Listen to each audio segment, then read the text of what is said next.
Get your comms up.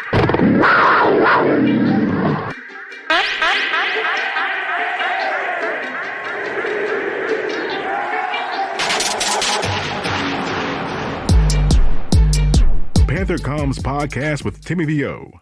Hello, Panther fans, and welcome to another episode of the Panther Comms Podcast. I'm your host, Timmy VO, and today I'm going to talk to you guys about box scores. That's right, box scores. As we all know, the Carolina Panthers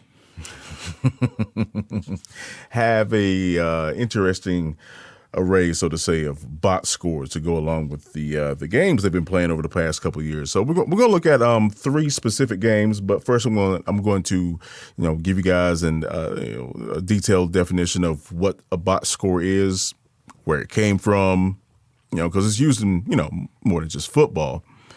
I love using box scores. We use it all the time when I was coaching in high school, basketball, things of that nature. And of course, I always look at box scores when it comes to the Carolina Panthers. So I'm going to share that with you today on today's podcast, and attach a couple of games to what I'm discussing. And hopefully you guys can run with it. So, episode 3, we're talking about box scores. So, what is a box score in relation, just to sports? It's used in baseball, basketball, football, volleyball, hockey. A box score, all right, is data derived from a statistics sheet and is then summarized into a contingency table, also known as a cross tabulation or crosstab, as a basic set of averages. Okay, so. They basically crunch numbers from, output of a player or whatnot and put that into a contingency table. And what you have eventually is, an average, which gives you a basic overall understanding of, the context of the game. Now, it doesn't get into the details of the game, right? There's situations in real time that are not seen in statistical measurements, especially when you're dealing with the athlete relationship with other teammates. 11 on 11. That's a lot of moving parts. But box scores, especially for me, I love using box scores. They give a picture, and if you're watching a game, it even gives you a better understanding on how the game went down. Apparently, in terms of where a box score came from, apparently it came from a prominent baseball journalist named Henry Chadwick. He's credited with creating the modern baseball box score, and of course that branched off into what we have today. So, the box scores I chose were the Jets. Obviously, that was our first win. Our offense was clicking in a way. Christian McCaffrey was actually healthy. No shot at you, Chris. It is what it is, brother. And then I went to the Dallas game. The Dallas game was our first loss, and that gave us that gave me some understanding of some things, obviously.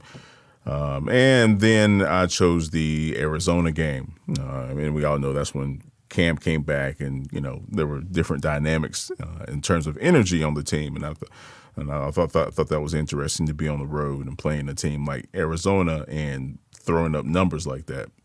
But anyway, so let's talk about the Jets game real quick. In terms of the box score, I'm not going to talk about the actual game. I'm talking about the box score.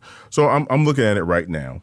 And, our starting offense was DJ. We had Cam Irving at left tackle, Eflin at left guard, Paradis at center,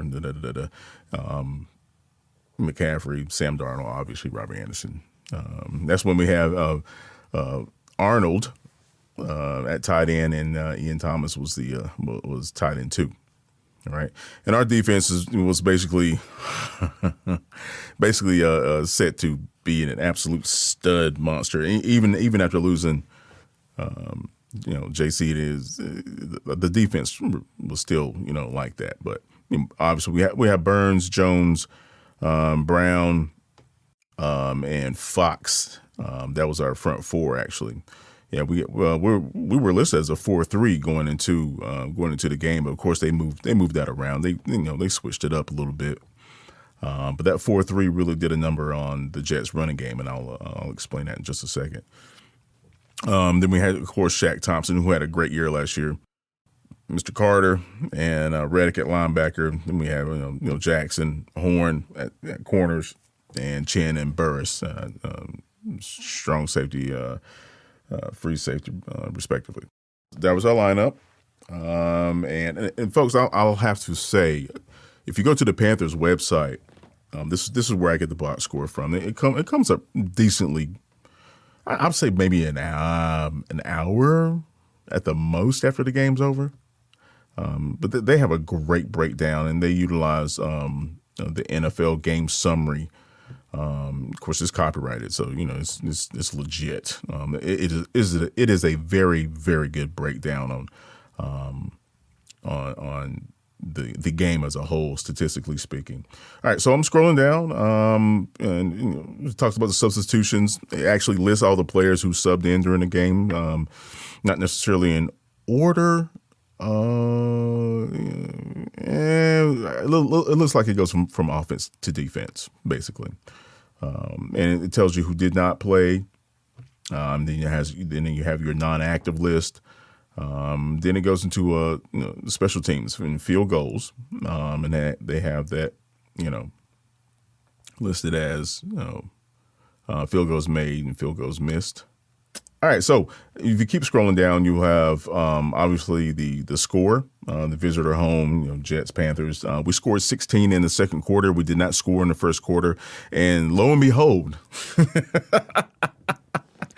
the scarlet letter of the Carolina Panthers offense last year, we did not score in the third quarter against the Jets.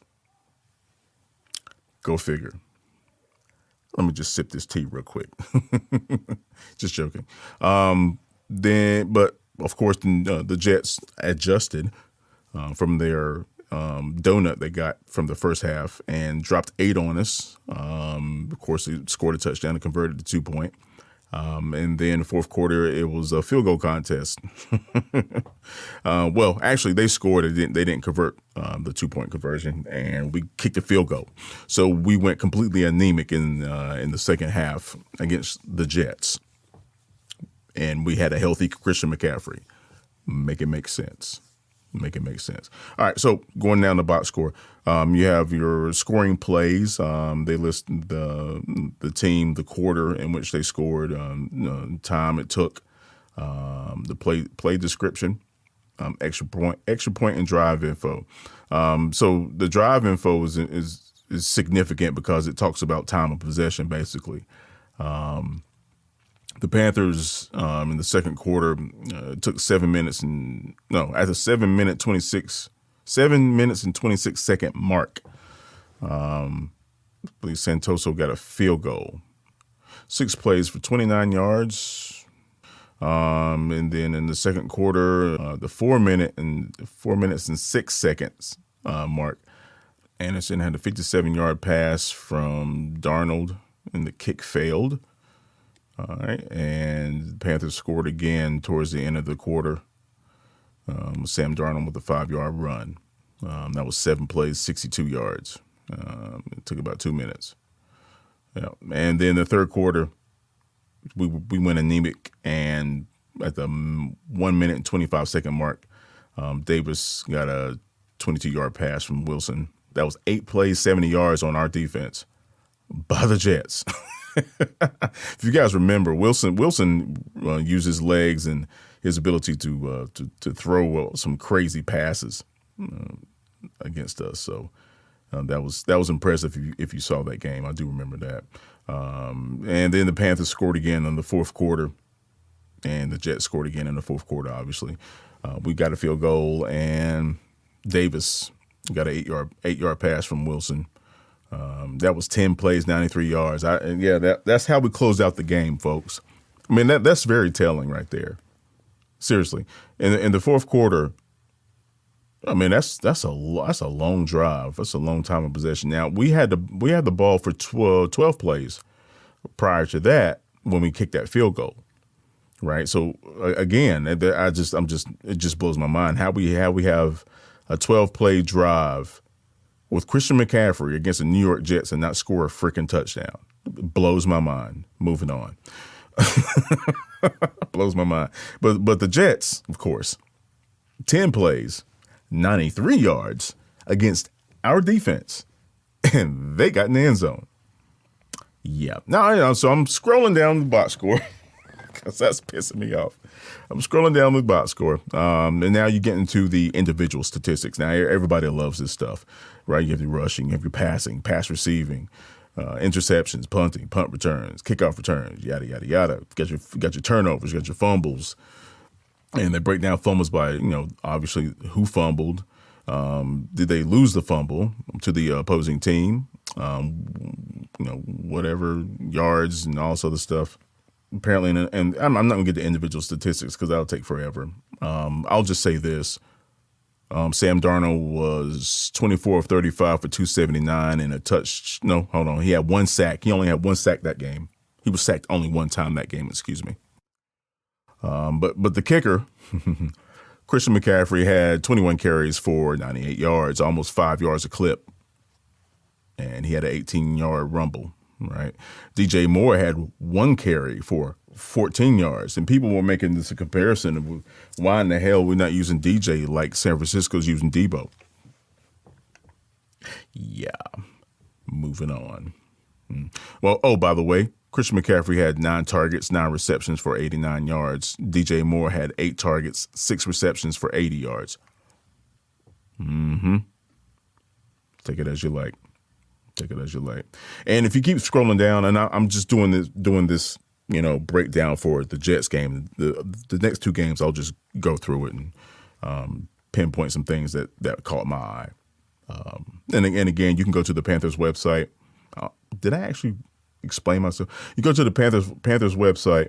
I'm gonna tell you guys how to get it.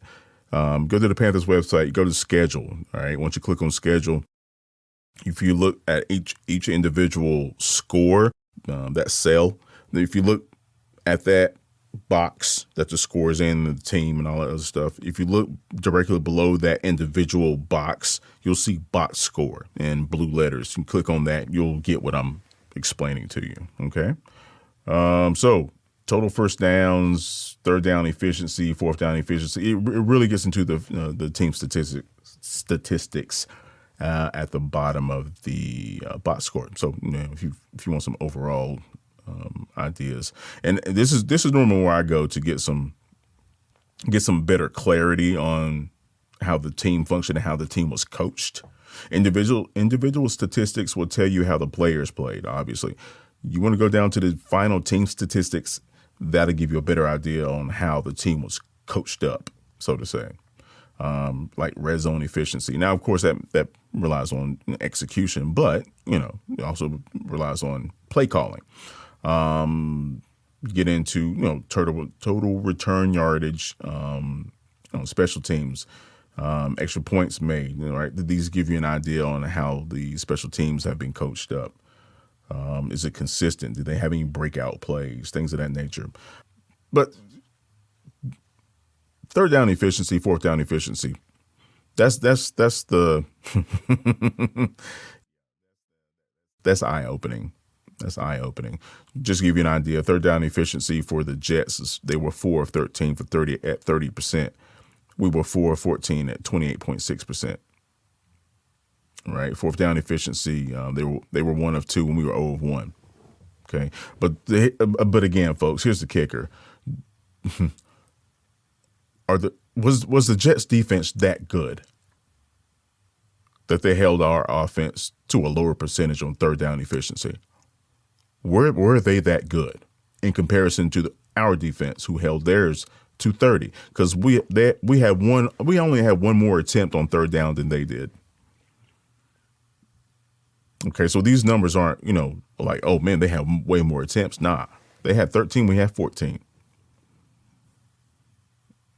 And we had Christian McCaffrey, a healthy Christian McCaffrey at that, and he was catching every damn thing and almost averaging 5 yards a carry. Why in the world were we not more efficient, especially in the third and fourth quarter? Adaptation, ladies and gentlemen. Adaptation. Now, was that Joe Brady or Matt Rule? It's great questions. I guess we'll see going forward. But yeah, so that's how I look at box scores. And again, I highly suggest if you're a football nerd like I am, jump on the Panthers website, go to schedule, choose whichever game you want to look at, and digest that stuff, man. Okay. Now we're gonna hop over to the Cowboys game. Like I said, I'm not going to do all the stuff, right? I'm gonna go straight down to the bottom, and I'm gonna give you the final team statistics, and see if you guys can remember what went down in Dallas. From the looks of it,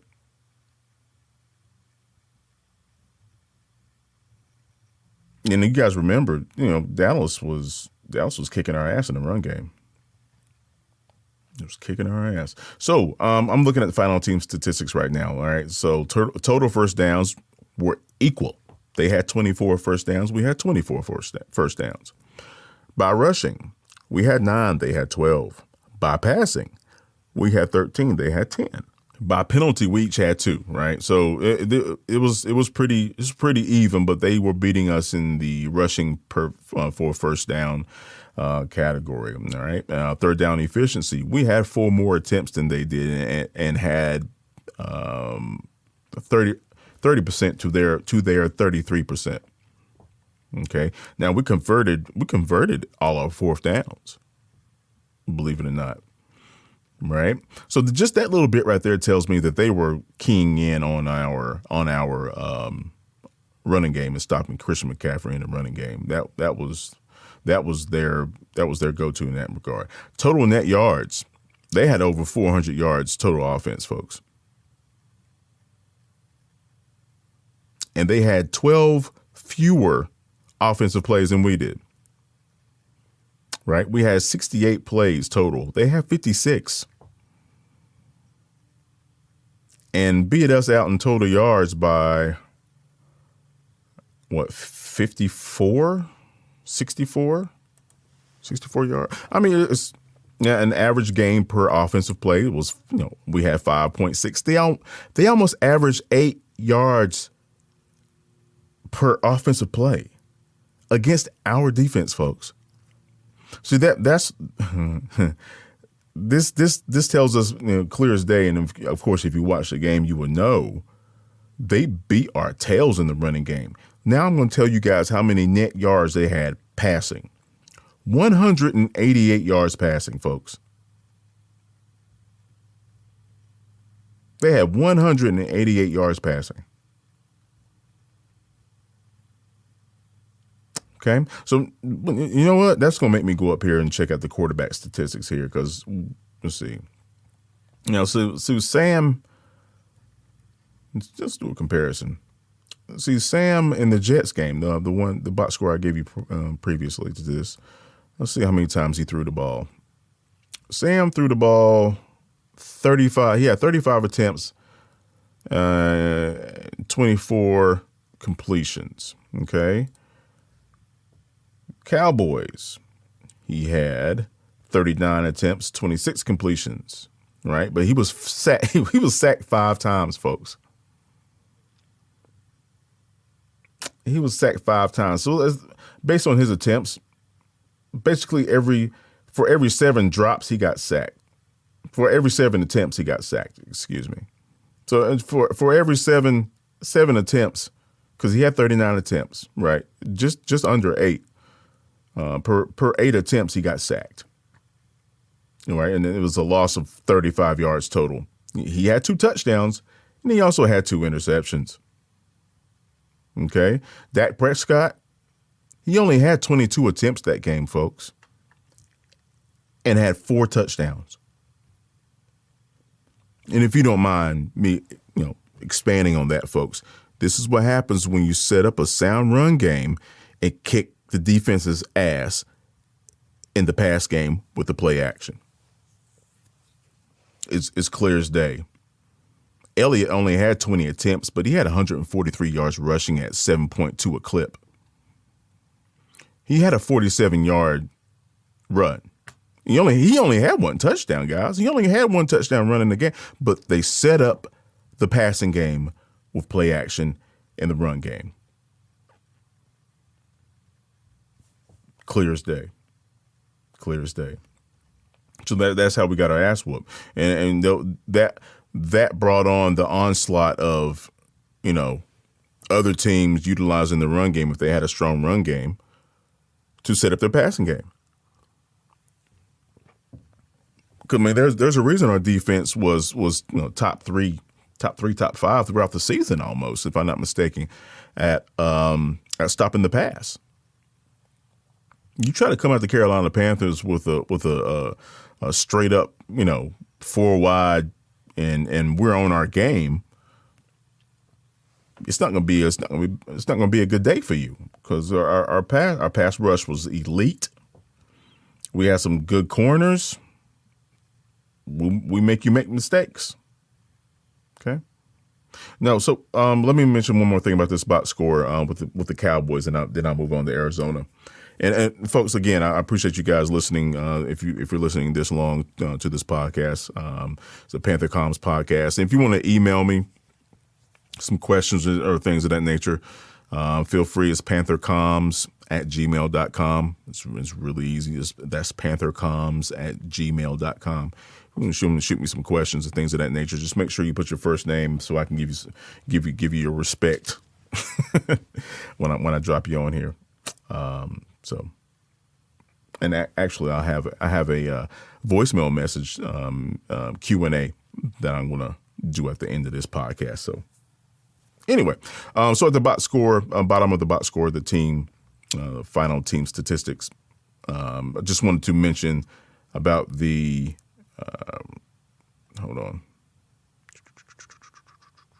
red zone efficiency.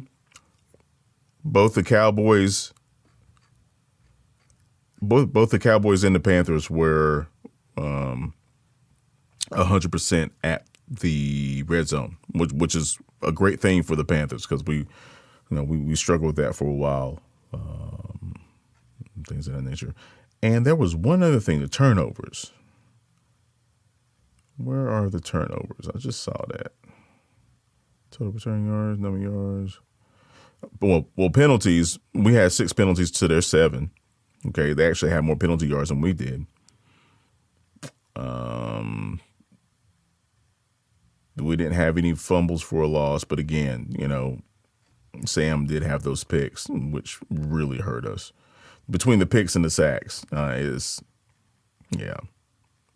All right, so Arizona.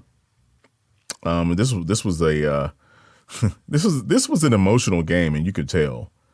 And of course, Christian McCaffrey was back, and say what you want about Christian McCaffrey, folks. You'd have to be an absolute hater to say this man is not the focal point of this offense. Like straight up, the man had 13 attempts for 95 yards at 7.3 a clip. 10 targets, 10 receptions, 66 yards. If this man stays healthy going forward, because he's still young, let's be honest. I know in football years he's not because of his position, but he's still young. He knows how to take care of himself. He's dedicated to taking care of himself. He might go down as one of the best running backs to ever play the game if he stays healthy. And that's real talk. I mean, I was a big Roger Craig fan when I was growing up. There were very few running backs in the NFL that just had hands like that. Christian's on another level. I mean, seriously, if he wanted to go become a Cooper Kupp kind of thing, he could. Real talk, and he'll be even harder to take down the Coop. I mean, if you have the mentality of a true running back, but you're able to catch the ball at 10 receptions per 10 targets, if you're a 100% guy like that, you having a one-on-one with a corner or a safety is going to be a fun day for you. Y'all need to give Christian McCaffrey his respect. This And then you throw in the Cam Newton effect, right? He had 3 attempts. I'm talking about rushing attempts, mind you. He had 3 attempts for 14 yards. Okay. Of course, he was a red zone threat. He had a touchdown there. In this game, though, PJ had a majority of the snaps, basically. 29 attempts for 22 completions. Okay, allow me to expand. This is what happens when you have a player that is used to the system, has been there from day one, and understands the system. Their chances to be more accurate and have a higher, I guess you could say, a higher ceiling when it comes to in-game situations is presented to you. I mean, it's clear as day. And granted, he only had 167 yards, so that tells me he was doing a lot of checkdowns. But he was making good decisions. I mean, 29 attempts, you only had 7 incompletions. That's a good day for you. Granted, he had a pick. If I'm not mistaken, I think that was a tip ball or somebody. I'm not quite sure if it was a direct, like, oh shit, why'd you throw that? But I mean, because of that, and he had 0 touchdowns in that game, he only had a 74.9 rating. And of course, Cam had 4 attempts for 3 completions. And, so you can't necessarily at all, actually. You can't at all add those two. Well, compare those two together. I mean, 29 attempts to 4 attempts. Come on, folks. Right, but Cam had 116.7 QB rating because he threw a touchdown out of 4 attempts, along with his 3 completions for 8 yards. Right, but combine the two. I should say the Panthers, the quarterback room, had a overall rating of 84.8. Right, it's pretty decent. Now, we didn't go up against Murray. We went up against McCoy, who had a 49.4 rating. Right, he was 11 of 20 for a $107. That defense got after him. It did, and allow me to expand. Christian McCaffrey had 94 yards rushing. Okay, Cam Newton created a factor in particular situations. Even PJ got out there and ran a little bit. Chuba was doing his thing a little bit. Abdullah was running a little bit, but they had low averages. But still, if you look at what they produced out of those 9 attempts, they had a 15-yard gain. They had a 16-yard gain. Right? These are chunk plays when you're talking about running the football. If anything over 10 yards, that's a chunk play for a running back coming out the backfield. Getting that handoff. So. It's interesting. Statistics tell a little bit of the story, but you look a little further. You'll understand some things, because clearly we utilized the run game against Arizona, right, and made it hard for their quarterbacks to get the ball down the field because they were in obvious passing downs. Okay, because we put a thumping on Arizona. Let's see here. Yeah, 34-10. We put a thumping on. We put a thumping on early too. 17-0 in the first quarter. We actually oh shit. We actually scored in the third quarter in this game. And folks, oddly enough, if I'm not mistaken, every time the Panthers scored in the third quarter, which was not a lot, mind you, but every time we scored in the third quarter during the season, I think we won. I would like somebody to check that out. But I would let me put it to you like this: I would be extremely surprised if that was not the case, because we didn't do it that much. So if we scored in the third quarter, we must be doing pretty good. In fact, this might be the only time we scored in the third quarter. Oh God, I'm sorry. Let me move on from that, because was it Brady? I don't know. Was it Brady? I don't know. All right, so let me wrap this up with the final team statistics, and then I'll get to this question from one of our fellow Panther fans. Actually, it's a roaring riot. All right, so let's talk about this. All right, so total first downs, yikes. We had 24, they had 11, okay? And just like the Dallas game, guys, 13 rushing touchdowns. They had 3. Actually, I should say the Jets game, because that was the last time we actually put a thumping on their on somebody's offense. Yeah, they only had 3 rushing touchdowns. They had 6 by passing. Again, folks, they did not have Kyler Murray. Moving on. But they did have, they were missing players on defense too, if I'm not mistaken, but they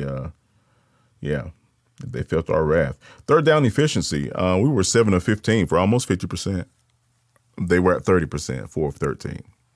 Okay. Net rushing yards as a team, we had 166. They had 65. Again, setting up the passing game with the run game. Net yards passing, we had a $175. They had a $104. Let's go here. Penalties. Jesus Christ. We were lucky. Actually, Arizona's lucky. We didn't have we had 9 penalties for 115 yards. Is that? Wow. We had 9 penalties. We almost had as many penalty yards as we had rushing yards, folks. Excuse me. Well, on top of that, we had more. Ooh, that was close. We had just as many. Oh my God. Hold on. Yeah, we had a $170. We had a $175 total passing yards. We had a $115. Wow, that's amazing. That's sad too. Imagine how many points we could have put up on the board if we only had a third of that, an eighth of that. Anyway, let's see. Now rushing touchdowns though, we didn't have a lot. We only had 2. They had 1. We had 1 passing touchdown, which tells me we were doing some chunk plays there. Well, that's interesting. Because we put up 34 points, but we only had 2 rushing. Excuse me.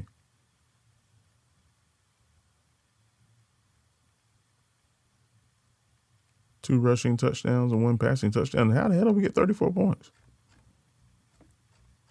Good Lord. Well, that's interesting. We jumped on them. 2 touchdowns and a field goal in the first, 2 field goals in the second, a touchdown and okay, there it is. So we had 1 touchdown in the third quarter and 2 touchdowns okay. Wow. All right, so that's that. So we have box scores, folks. It's a great way to get some information. It's a great way to get some information. It gives you better insight, especially when you watch the game. All right, those critical moments when especially those close games, those critical moments, buddy, it'll open your eyes a little bit. All right, so shout out to my man Steve from Tampa Riot. Well, what's up, Roaring Riot in Tampa? You guys are rocking it. And what I want to do right now is play his message, so we can answer his question here on the Panther Comms podcast. All right, so let's get this up. Link service. Saved message.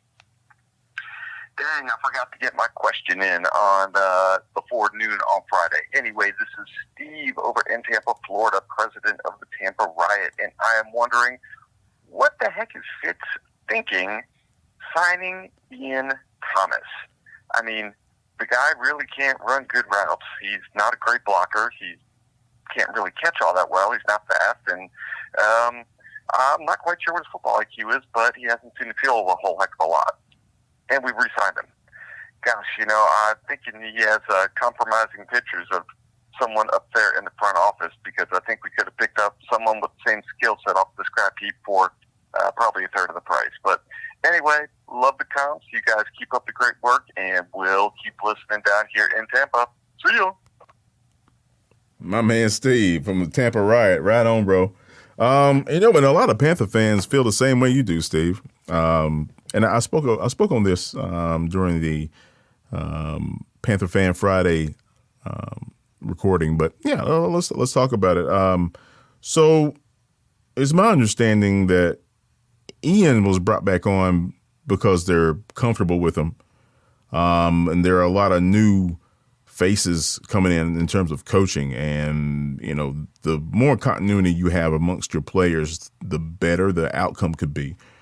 So bringing in a lot of new players, because you're already going to be bringing in free agency folks and draft picks and things of that nature. So trying to keep that core on your offense is going to be critical.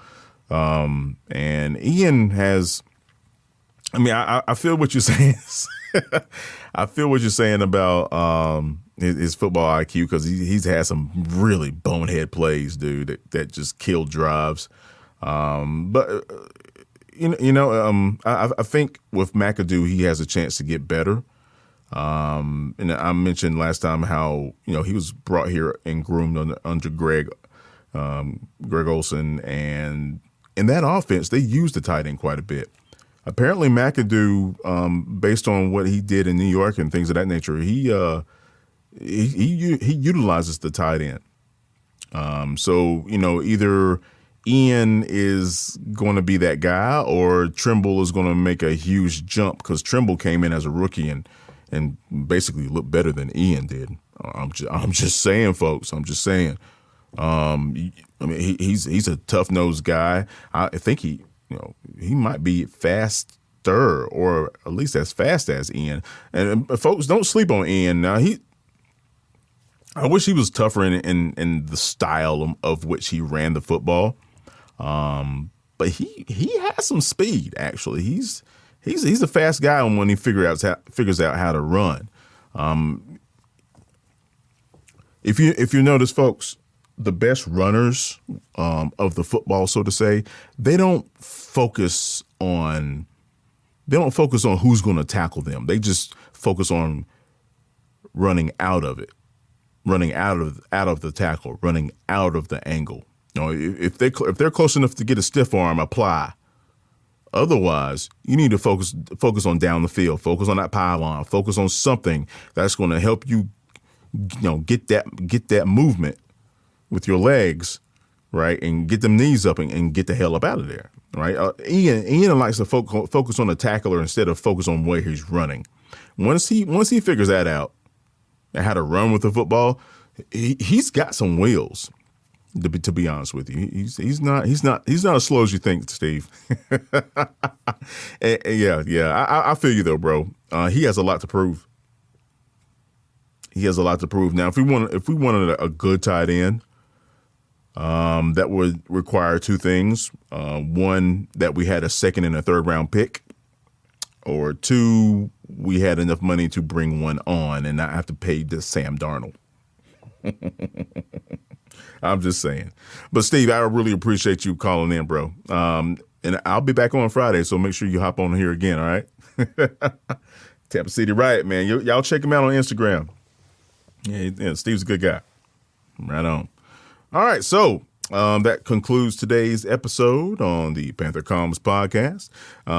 Be sure to check us out, Panther Fan Friday.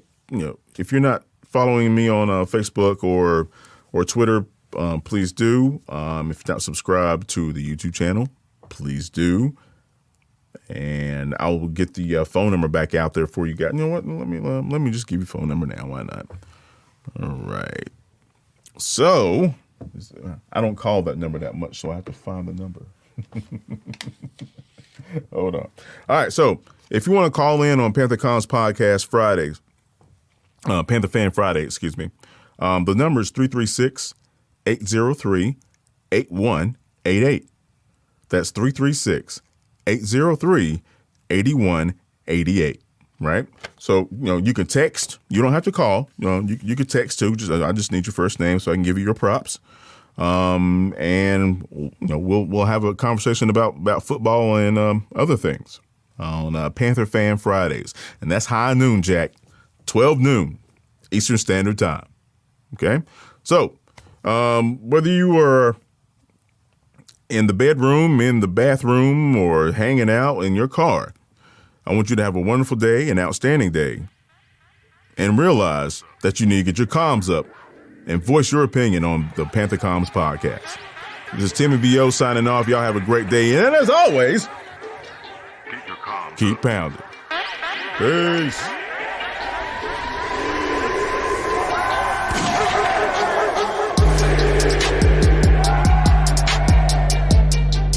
Get your comms up. The Panther Comms podcast with Timmy V.O.